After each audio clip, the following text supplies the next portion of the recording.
حافظ صابر علی صابر صاحب کا عرس مبارک تھا حضرت، وہ بزرگ تھے تو انہوں نے یہ بات سنائی، میں آج یہی سنا کے بس گفتگو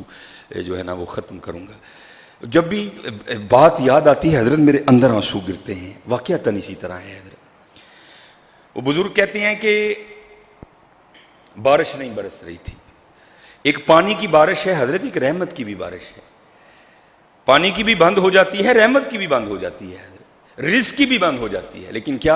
اعمال ہمارے اپنے ہوتے ہیں۔ وہ کہتے بارش نہیں ہو رہی تھی، ہر بندے نے آ کر نا حافظ صابر علی صابر رحمۃ اللہ تعالیٰ علیہ کو کہنا جناب وہ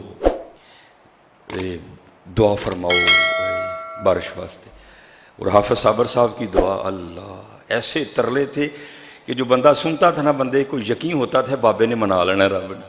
لیکن بڑے دن حافظ صاحب نے دعا کی لیکن بارش نہیں برسی حضرت۔ تو کچھ لوگ ہوتے ہیں نا حضرت جن پہ اللہ کی اتنی رحمت ہوتی ہے، وہ عرضی بھی ڈال لیا کرتے ہیں رب کریم کیا ہو گیا، کیوں بارش نہیں برس رہی، پھر ان کو جواب بھی دیا جاتا ہے، شاید جواب آیا ہو ادھر بھی۔ وہ بزرگ کہتے ہیں مجھے حافظ صابر صاحب رحمۃ اللہ تعالیٰ نے مدرسے کا ایک بچہ بھیج کرنا گھر سے بلایا، کہتے ہیں میں حاضر ہوا، حافظ صاحب نے مجھے اپنی جیب سے پیسے نکال کے دیے اور دے کے کہتے ہیں حضرت جی اس کا وہ قیمہ لے کے آنا ہے جو آپ اپنے گھر میں کھاتے ہیں،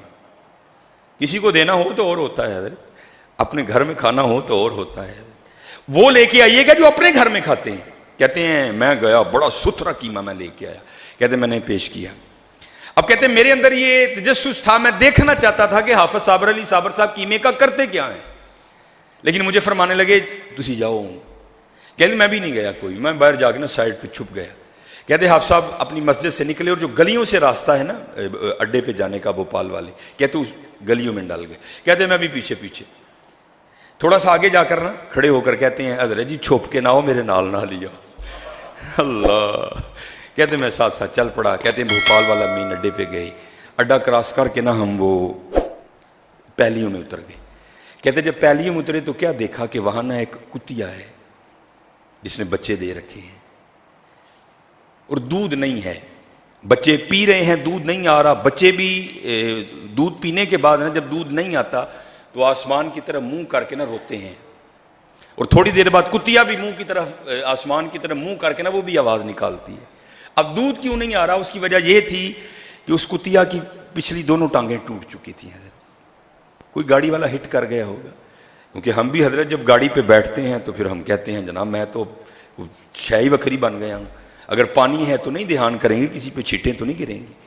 اگر مٹی ہے تو نہیں توجہ کریں گے، یہاں سے میں گاڑی تیز گزارنے لگا ہوں کوئی یہ نہ ہو یہاں بیٹھے بیٹھے دھول دھول ہو جائے، کون دیکھتا ہے حضرت۔ اس کو بھی کوئی ہٹ کر گیا تھا، اس کی پچھلی ٹانگیں ٹوٹ چکی تھی، اب وہ بھوکی تھی پتہ نہیں کتنے دنوں کی بھوکی تھی، خود بھوکی تھی تو دودھ کہاں سے آتا حضرت، اب وہ بھی رو رہی ہے اس کے بچے بھی رو رہے ہیں۔ کہتے ہیں حافظ صاحب نے نا وہ شاپر کھول کے نا اس کو فولڈ کر کے اس کے سامنے رکھا، وہ تو جناب ٹوٹ پڑی